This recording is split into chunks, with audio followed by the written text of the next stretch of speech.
Nos últimos anos, a Coreia do Norte ganhou fãs por todo o mundo. Gente que olha para o país como símbolo de resistência de uma suposta opressão do Ocidente. Mas basta iluminar um pouco esse assunto para ver o que está sendo escondido.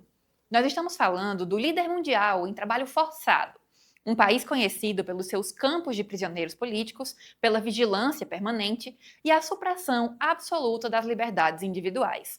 E ainda assim, mesmo diante de tantos indicadores negativos, fica a pergunta: por que há tanta gente tentando apresentar o país como um exemplo de resistência? Porque essa defesa é parte de uma estratégia internacional.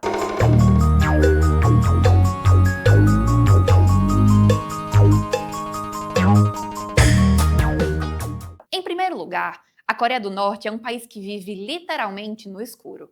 E isso não é uma metáfora.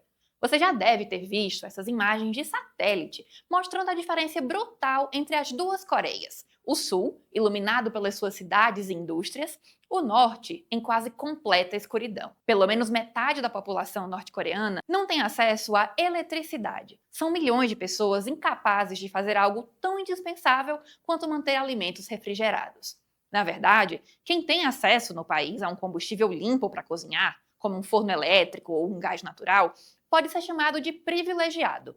Mais de 80% dos norte-coreanos cozinham queimando carvão ou esterco, o que explica parte dos problemas respiratórios e cardíacos que o país registra. E mesmo onde há energia, ela costuma ser racionada. A prioridade do regime não é iluminar as casas das pessoas, é alimentar as fábricas e os interesses militares de um Estado que não existe para servir a população.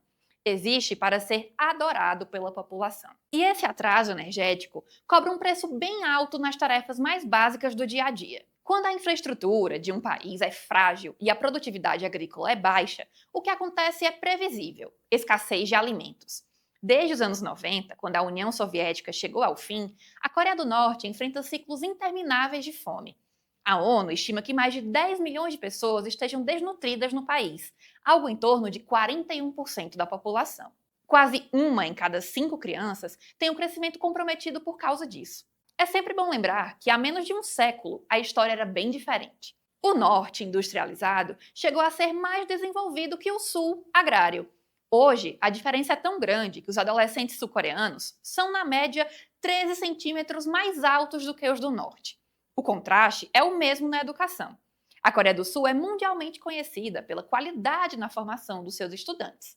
41 universidades sul-coreanas estão entre as 1.500 melhores do mundo. Não há qualquer instituição norte-coreana na lista. Enquanto a Coreia do Sul é uma economia viva, urbana, altamente complexa, com um índice de desenvolvimento humano altíssimo, a Coreia do Norte ainda é um país com uma imensa massa de camponeses sobrevivendo com muita dificuldade de produzir os seus próprios alimentos. Sim, é verdade que as sanções agravam esse problema, mas a Coreia do Norte continuaria sendo miserável mesmo sem elas. Por exemplo, norte-coreanos podem importar máquinas e produtos da China. 67% das importações norte-coreanas vêm da China. Mas como o país é miserável, quase ninguém tem dinheiro para isso. Seria estranho se o resultado do modelo político e econômico adotado na Coreia do Norte fosse diferente de baixa produtividade e incapacidade de financiar qualquer tipo de modernização. E no meio disso tudo, no topo da engrenagem, se encontra o Departamento de Propaganda e Agitação, órgão do Comitê Central do Partido dos Trabalhadores, responsável por orquestrar todo o conteúdo ideológico difundido no país.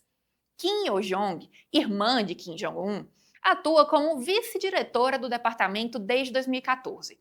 Sob a alçada dela, o departamento supervisiona desde os noticiários da Agência Central de Notícias até a produção de filmes, séries e mesmo desenhos animados exibidos às crianças. Parte importante do trabalho internacional de propaganda feito pela Coreia do Norte, inclusive no Brasil, é organizado pela Korean Friendship Association, a KFA. Fundada no ano 2000, a organização se descreve como uma entidade dedicada a mostrar a realidade da Coreia do Norte ao mundo e promover a amizade com o povo coreano.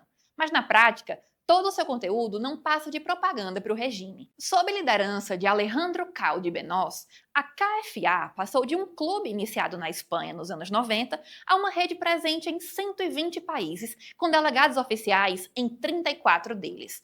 É, de longe, a maior organização pró-Coreia do Norte fora do país, com 17 mil membros espalhados pelo mundo. Esses militantes mantêm fóruns na internet, publicam ensaios políticos defendendo a ideologia do regime e exibem filmes norte-coreanos em centros culturais. De fato, a KFA opera com a autorização do governo Kim Jong-un e conta com o seu respaldo logístico. No topo, Kaldi Benoz exerce o papel de representante especial do regime e é, segundo a KFA, o único membro remunerado. Ele recebe um salário e as taxas pagas pelos membros são centralizadas nas suas contas na Europa.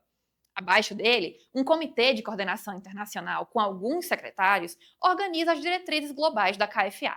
Em cada país, um delegado oficial voluntário dirige as atividades, muitas vezes auxiliado por secretários regionais, agindo quase como um cônsul honorário norte-coreano. A tática desses grupos é sempre a mesma: atacar a imprensa, desacreditar as instituições internacionais, sugerir que qualquer crítica ao país é resultado de uma manipulação imperialista e transformar o Estado norte-coreano numa vítima de perseguição mundial. É o que você provavelmente lerá nos comentários desse vídeo.